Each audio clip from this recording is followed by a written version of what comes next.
90 શબ્દ ઝડપ ફરિયાદ પક્ષે શાહેદ અજીતસિંહ વનરાજસિંહ પઢિયારને તપાસેલ છે.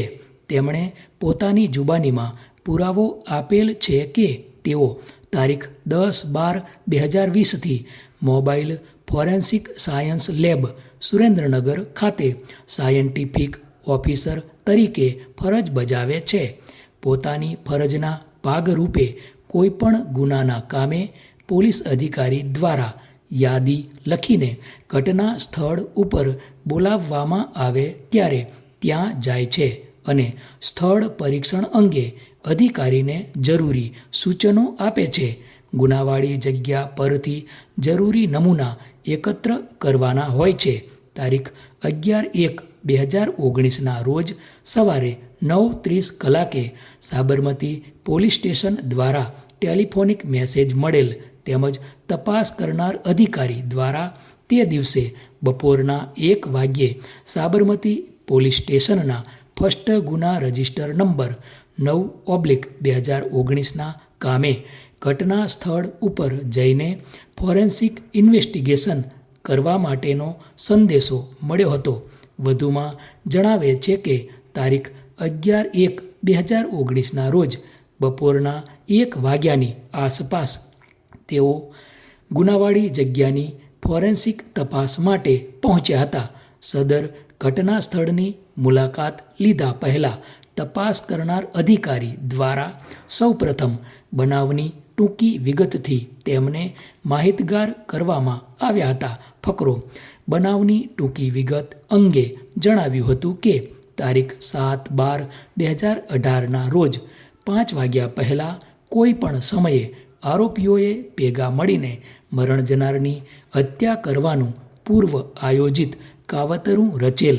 મરણ જનાર પાસેથી દૂધના હિસાબના પૈસા પચાવી પાડવા માટે બદઇરાદાથી આરોપી કમળાબેને કોલ્ડ ડ્રિંકમાં ગોળીઓ નાખી મરણ જનાર રામજીભાઈને પીવડાવી દીધેલ અને સહ આરોપીઓની મદદથી ડભોડા નજીક પસાર થતી નર્મદા કેનાલમાં મરણ જનારને ધક્કો મારી તેનું મોત નિપજાવી ગુનો આચરેલ છે. ફકરો: આ ગુનાના કામે તપાસ કરનાર અધિકારી દ્વારા દર્શાવવામાં આવેલ ઘટના સ્થળનું અવલોકન કરેલ.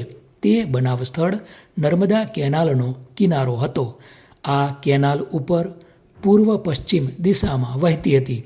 કેનાલ ઉપર એક પુલ હતો જે ઉત્તર દક્ષિણ દિશાનો હતો. બંને સાઈડમાં રોડ હતા.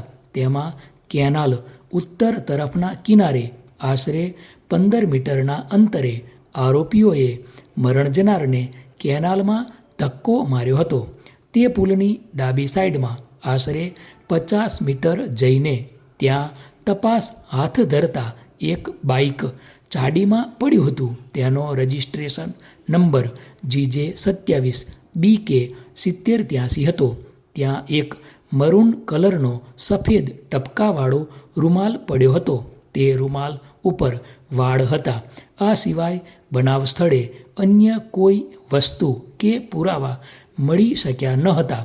વધુમાં જણાવે છે કે બનાવ સ્થળ ઉપરથી લીધેલ નમૂના વધુ પરીક્ષણ અર્થે FSL કચેરી અમદાવાદ ખાતે મોકલી આપવા તપાસ અધિકારીને સૂચના આપેલી.